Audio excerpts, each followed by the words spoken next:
Hi, I'm Dr. Larry Malerba, and welcome back to the ATH Clinical Case Series. Let the vital force be with you. Today's case illustrates how an acute illness can alter the health of a person over the long term, thus morphing from a short-term problem into a chronic condition. It also highlights the differences between the predominantly rational approach of conventional medicine and the empirical perspective of homeopathic medicine. All right, let's get started. I was recently consulted by Marie, a 56-year-old executive for a local television station. In spite of 2 COVID shots and a booster dose, Marie nevertheless contracted a coronavirus infection from the SARS-CoV-2 virus. After testing positive, she promptly underwent the recommended conventional treatment with a round of the combination antiviral drug Paxlovid. Although she didn't feel nearly as bad as she did during her original bout with COVID, Marie was now seeking homeopathic help for the residual lingering symptoms that were still plaguing her 4 months later. I asked her to describe the original COVID symptoms as best she could. She noted that even with the Paxlovid treatment, the acute phase of her illness had lasted for almost 2 months. I was really sick. I had a bad cough, and I couldn't get out of bed on the first day. I slept a lot for the first month. In spite of this, she had returned to work after just 1 week. I would come home after work and I had no energy. I couldn't do anything. She also noted that she tended to feel better while at work and that her symptoms would get worse on days off from work. I asked Marie to be more specific about her symptoms, starting again from the beginning. She had a fever for the first 2 days that began on day 1 at about 7 p.m. She had a mild headache, but tremendous fatigue and malaise. The fatigue kept her in bed for most of the first 3 days. She said she was very cold, but that there were no chills. It wasn't until 2 weeks later, after she'd already been back to work, that a cough had developed. There was a little mucus from the upper chest. The cough occurred in brief paroxysms lasting approximately 15 seconds each time. She also complained about brain fog. I couldn't remember the names of movies. While sick, she preferred to drink cold water. And last but not least, she said that she had tremendous neck tightness that continued well after the acute phase of her illness, lasting for a total of about 3 months. It felt like my neck was in a vice. So that's how Marie described her symptoms in the early stages of her bout with COVID. All right, now, 4 months later, most of Marie's symptoms had resolved. There was no more fever, no headache, no more excessive chilliness, and no more cough. Even the neck tension was gone. However, there were 2 things that had remained, and they were fatigue and brain fog. Neither was as severe as they were originally, but they were, nevertheless, still getting in the way of Marie's ability to function, both at home and at work. She now said that her brain fog took the form of being distracted at work and forgetting to do certain things. This was different from her normal baseline prior to COVID. Regarding the fatigue, she said, "I tire easily." She confessed that she's always had a lack of stamina, but that it had become more obvious to her since COVID. I asked about any pattern to the waxing and waning of her energy. She said that her lack of energy made it difficult to exercise, and it was worse from just walking. She also noticed that her energy tended to dip between 2 and 5 p.m. That was pretty much the extent of her new chronic symptoms. I then asked Marie about the generals of her case. She tended to go to bed around 10 p.m. and would rise at 7 a.m. She described herself as being more of a morning person. She was generally chilly, liked to remain covered in bed, but felt most bothered by hot, humid weather. When I asked about her favorite foods, Marie didn't hesitate. Potatoes, she said. I like high carbs, spaghetti. She explained that she had switched to a vegan diet a while back and that her favorite vegan food was vegan ice cream. When asked to arrange them in order, she put sweet first, then salt, then sour. She had no interest in spicy foods. Her thirst was average. In terms of medications, Marie was taking amlodipine for hypertension, which had been diagnosed 15 years earlier. Her only other complaint was that she didn't feel flexible whenever she tried to exercise. When I asked about fears, Marie said that the two biggest were fear of running out of money and fear of bugs. When I asked about her personality, she noted that she was generally even-tempered, but admitted that she could be short-tempered. In addition, she said that she was honest, caring, dependable, and could be anxious at times. At this point, since I had a specific remedy in mind, I asked Marie how she would approach a job if she had multiple tasks to accomplish. She answered, I can't multitask. I have to do one thing at a time. Complicated things take me longer to do. All right, now that's the case. As far as analyzing the information, there are two main perspectives competing for our attention. One perspective is the symptom picture as it was in its original acute phase. The other is the symptom picture as it stood when Marie consulted me 4 months later. I felt that an analysis of either symptom picture could potentially yield the correct remedy needed for Marie. The first represents the acute state, while the second can be considered the chronic state. Sometimes the remedy indicated for the acute state is the one that also fits the chronic state, and sometimes two different remedies are needed for the two different states. So let's repertoirize the two sets of symptoms and see what comes up. Okay, so here I've listed 8 rubrics that represent Marie's illness in its initial acute stage. As you can see, we have forgetfulness for names here and industrious here. I chose this rubric because even though her COVID symptoms lasted for 2 full months, she was already back at work after just 1 week. I chose the next rubric, occupation ameliorates, because Marie said that she felt worse when she had a day off and better when she was at work. The next rubric here, neck tension, is self-explanatory. And then I chose paroxysmal cough here. And then I combined 3 separate rubrics here to represent the fact that Marie's neck tension had flared up concomitantly with her illness. I combined them because each rubric on its own contained just a small number of remedies. Together, they represent a total of 18 remedies. The 3 rubrics are stiff neck from catching cold, stiff neck during coryza, and stiff neck during fever. I felt that the striking nature of this symptom, along with the emphasis that Marie put on it, warranted the use of both this combined rubric and the other neck tension rubric too. Now the next rubric is fever at 7 p.m. here.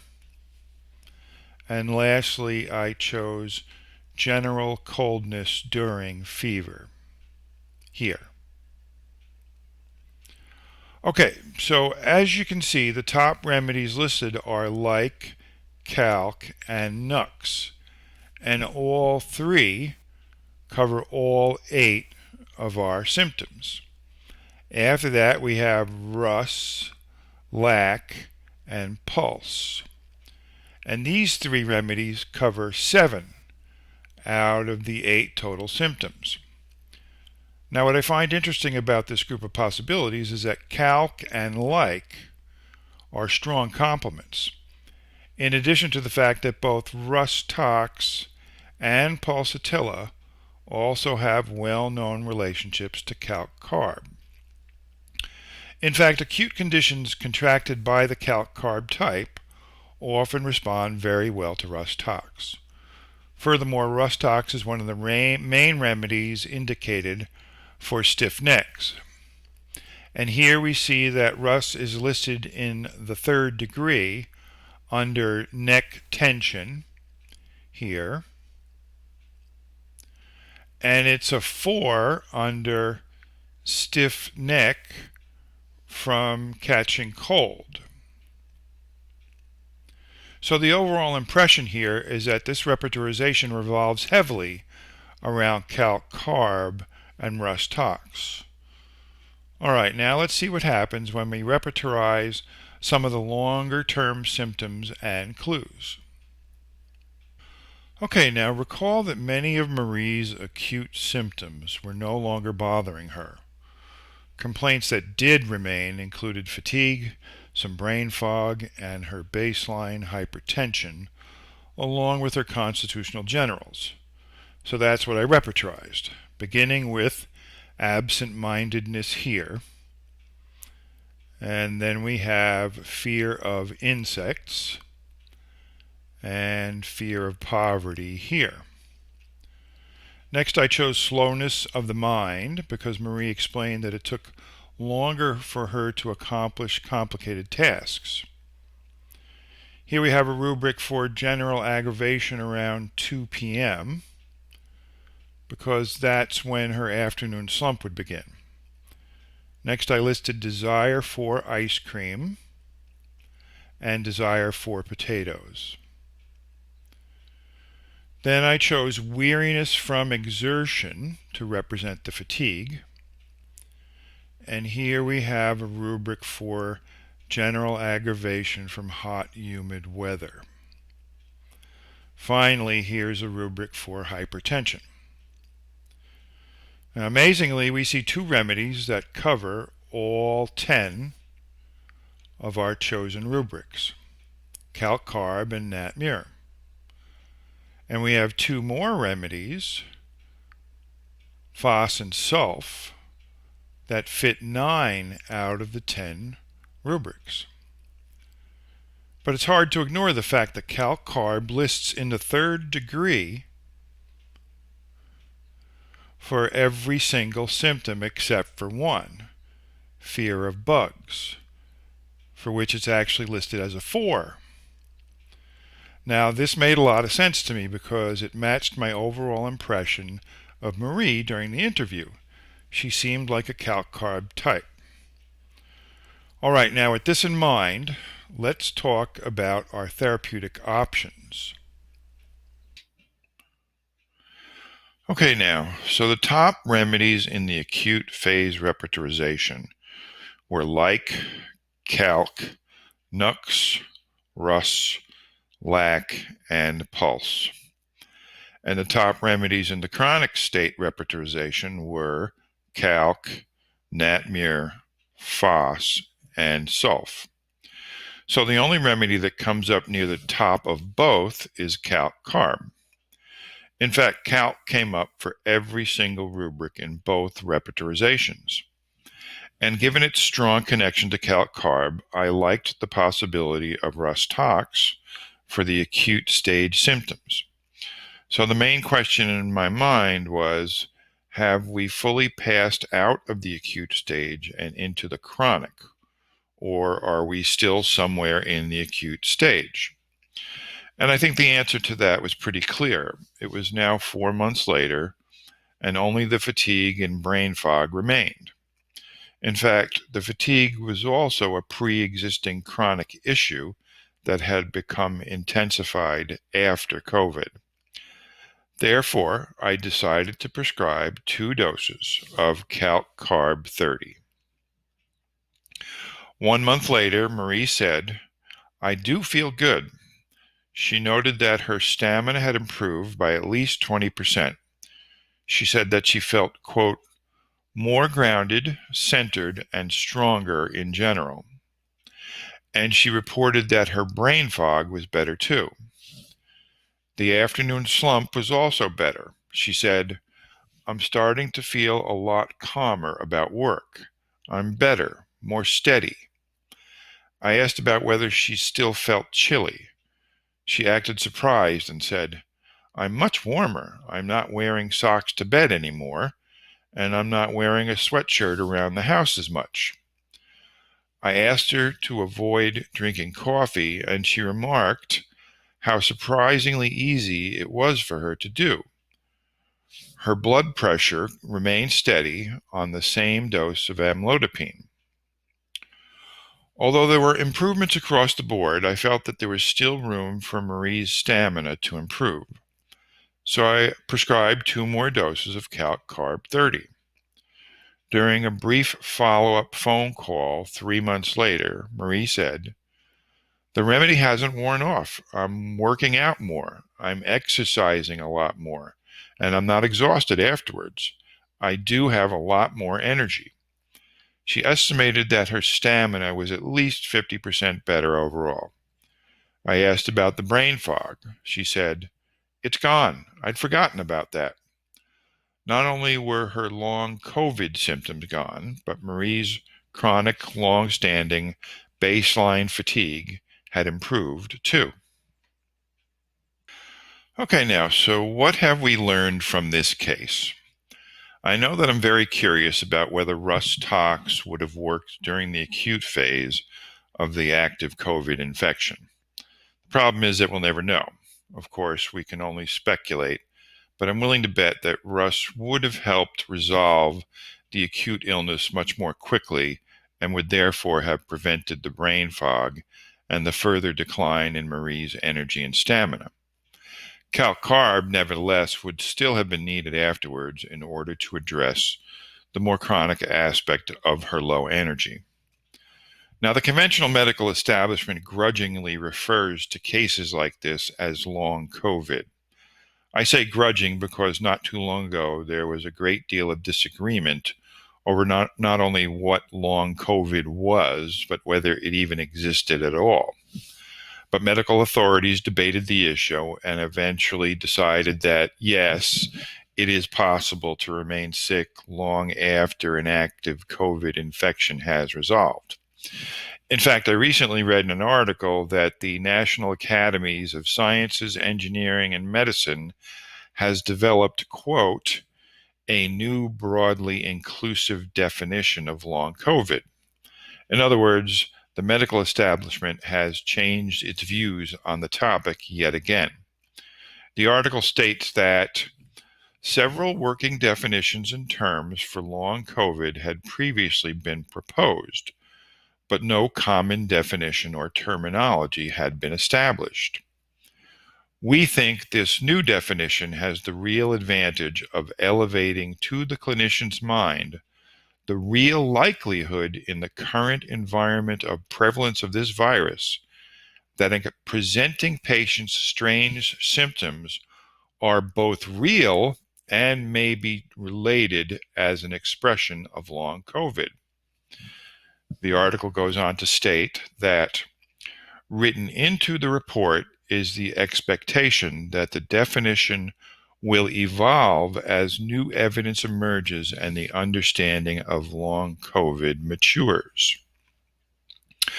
Okay, so you may ask, why do I bring this up? Well, homeopathy has recognized the phenomenon of never well since for more than 100 years now.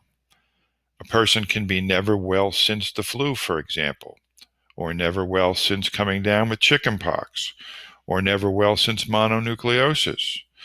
Long COVID is nothing more than a label given to those who have never been well since contracting COVID. Strangely, though, the allopathic establishment had to agonize over whether such a thing existed before admitting that it was real. Homeopaths take it for granted that many people who get sick with acute illnesses never fully recover from those illnesses. They understand this to be a commonly occurring phenomenon. The concept of never well since is an indisputable fact that does not need to be reinvented or redefined every time some new virus comes along. In essence, it's a fundamental law of human illness, one that conventional medicine fails to grasp. As a consequence, Western medicine has wasted a tremendous amount of brain power rethinking a basic phenomenon that should already have been a settled fact. You may recall that the same thing happened with Lyme disease decades ago. For the longest time, the medical establishment refused to believe that there could be such a thing as chronic Lyme. Sadly, there's still a great deal of academic hair splitting over the reality and definition of Lyme and chronic Lyme. So the next question that needs to be asked is, why does this happen? Why is the allopathic establishment so slow to catch on, so slow to admit things that, to the average person on the street, constitute basic common sense? One rather obvious reason, in the US at least, is the intentionally burdensome and labyrinthine medical insurance system. The medical establishment has to first agree that such a thing as long COVID exists, and then it must develop criteria by which to diagnose it. If it doesn't do those things, then insurance companies won't create a diagnostic code for long COVID and won't recognize that it's an actual problem. So when someone like poor Marie comes along, they look at her like she's got 10 heads and tell her that there's nothing wrong with her. If she persists in complaining, her doctor might suggest that perhaps she's depressed and that she should consult a psychiatrist. But there's another more fundamental and insidious reason why the medical establishment fails to grasp the obvious. And that is the fact that the scientific worldview that medicine bases its actions on is prejudiced in such a way as to make patient experience almost invisible. The scientific worldview overvalues the objective while devaluing the subjective. In other words, doctors place more emphasis on the numbers produced by their diagnostic instruments and lab values than on what their patients tell them. This is why a condition like long COVID is not taken seriously. Since it can't be detected by diagnostic instruments and can't be measured by lab values, the initial default assumption is that it doesn't exist. It eventually garners a modicum of respect only after countless thousands of people have complained to their doctors. Further evidence of this deeply ingrained bias is made clear by the medical establishment's use of the word anecdotal. Nowadays, we hear endless calls for those who have something important to say to back their claims up with research studies. It's as if the medical establishment has taught the world that without research studies, no new idea can be believed or even entertained as a legitimate possibility. This extreme skepticism is deeply flawed because it puts the cart before the horse. It demands proof before an idea can even be considered. It views with contempt any idea that is not backed up by the so-called objective science. And the word that it uses to express that contempt is anecdotal. When patients offer up their personal stories as evidence that something is amiss, those stories are commonly dismissed as anecdotal, especially when the diagnostics fail to reveal anything of concern. Calling something anecdotal has become a means by which to slander or discredit patients and or anyone without medical credentials who dares to have an opinion. The great irony is that homeopathy makes great practical use of the very same anecdotal information that Western medicine discards as worthless. Homeopathy takes patient experience very seriously. Without the subjective information provided by patients regarding their personal experiences of their symptoms, homeopaths would be at a complete loss as to how to help them. I therefore propose that we replace the derogatory and disrespectful term anecdotal with a more accurate word, one that attests to the true value and importance of patient experience.